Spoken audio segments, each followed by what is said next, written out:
కోళ్ళు వచ్చిన తర్వాత కూడా నీకెందుకమ్మా ఇష్టమా? నన్ను చూసుకోవడానికి సీత ఉంది కదా, అమ్మ వడ్డిస్తుంటే చూస్తూ ఊరుకుంటావేంటి? వచ్చి వడ్డించు. నువ్వు వెళ్ళమ్మా, వెళ్ళి రెస్ట్ తీసుకో. రా.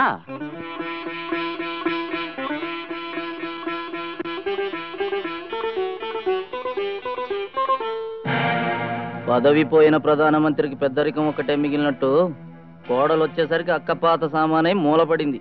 చూసావా చెల్లెమ్మ, కోడలొచ్చిన 2 రోజులకే నీ సామ్రాజ్య వైశాల్యం ఇంటి నుంచి వంటింటికి మారింది. ఇంకో 2 రోజులు పోతే అరుగు మీదకి ట్రాన్స్ఫర్ అయిపోతావు.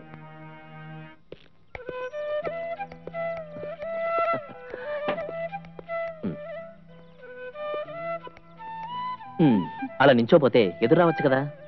మీకు అలాంటి వాటి మీద నమ్మకం లేదుగా? మై స్వీట్ డార్లింగ్, నమ్మకం కోసం కాదు, మళ్ళీ నా ఇంటికి తిరిగి వచ్చే వరకు నీ రూపం నా కళ్ళలో ప్రింటే ఉండడానికి. Go, come on.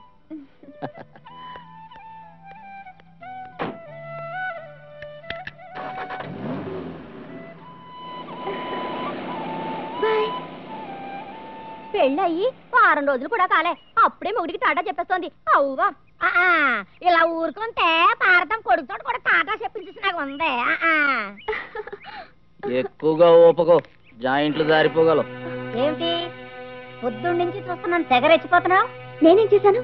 అంటే ఏం చేసావో కూడా తెలియనంత పొగరెక్కిందన్నమాట నీకు. ఎవరికి పొగరో తెలుస్తూనే ఉంది. ఏమిటే మాటకి మాట సమాధానం చెప్తున్నావు? మాటకి మాట చెప్పక మీరనే మాటలన్నీ మూట కట్టుకుని ఏడుస్తూ కూర్చోవాలా? ఏడుస్తూ కూర్చోవద్దే, ఎగేసుకుని వీధిని పడు. ప్రేమించి పెళ్లి చేసుకున్నంత మాత్రాన పడగదిని వీధిలోకి తీసుకురావడం సంసార లక్షణం అనిపించుకోదు. మొగుడికి వెళ్ళి రమ్మని చెప్పడం కూడా సాని పనా? ఆహా, చేతులు బారలు చాపి ఎలక్షన్ లో ఊపినట్టు ఊపుతూ ఉంటే దారిని పోయే ప్రతి మొగవాడు తనకేసే ఊపావు అనుకుని రాత్రికి వచ్చి తలుపు కొడతాడు కదా చెల్లెమ్మా. దీంతో నీకు మాటలేమిట్రా?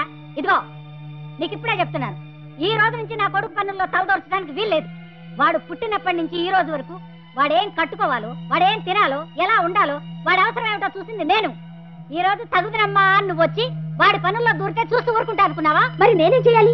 జైల్లో ఖైదీలా గదిలో కూర్చోవాలా? నువ్వేం చేస్తావో మాకు అనవసరం. మా అక్క కొడుకు పనుల్లో నువ్వు అడ్డొస్తే మాత్రం ఊరుకునేది లేదు. మీ అక్కకి కొడుకు మీద అంత ప్రేమ ఉన్నప్పుడు, ఆ కొడుక్కి పళ్ళు తోవడం దగ్గర నుంచి పాదాలు నొక్కడం వరకు ఆమె చేయాలనుకున్నప్పుడు మధ్యలో నేనెందుకు? కొడుకు చేత తాళి కూడా మీ అక్కకే కట్టించలేకపోయారా?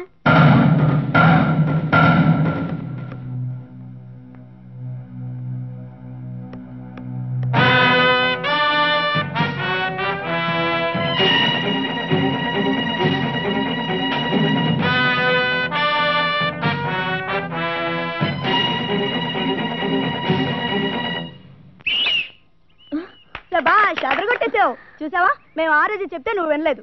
నువ్వు చాలా మంచిదానివి కాబట్టి అత్తల గురించి చాలా మంచిగా ఊహించుకుంటున్నావు. అత్తలు కనిపించిన దెయ్యాలు, చురకత్తులు లాంటి వాళ్ళు. పెళ్ళై పెళ్ళా వచ్చినా అత్తలు తమ కొడుకుల్ని చెప్పు చేతలా పెట్టుకోవాలనుకుంటారు. తమ కొడుకుని కోడలు ఎక్కడ కొంగురముడి వేసుకుంటుందోనని ఫిట్టింగులు పెట్టి విడగొట్టానే ట్రై చేస్తారు. కోడలు కొంచెం ఓవర్గా బిహేవ్ చేసిందనుకో, నిద్రపోయేటప్పుడు మొహాన దిండేసి నొక్కి చంపేస్తారు. అందుకే దీన్ని దిండి కింద దాచించుకో, ఎనీ టైం నీకు చాలా ఉపయోగపడుతుంది. అక్కర్లేదు, మా కుటుంబ విషయాల్లో మీరెవరు జోక్యం చేసుకోకండి, వెళ్ళండి. నీ జాగ్రత్త కోసమే చెప్పావమ్మా, ఇష్టమైతే ఉంచుకో, లేకపోతే